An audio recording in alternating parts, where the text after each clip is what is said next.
नमस्कार मंडळी. तर आता हॉटेलमध्ये किंवा ढाब्यावर जाण्याची अजिबात गरज नाहीये. कारण की घरीच अशी मस्त ढाबा स्टाईल चमचमीत लसुणी मेथी बनून तयार होते.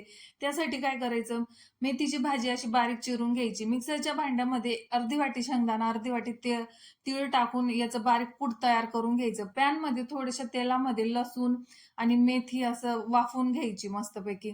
त्यानंतर पॅनमध्ये दीड पळी तेल टाकून घेतली. त्यामध्ये जिरं, मोहरी, हिंगाची फोडणी करून घेतली.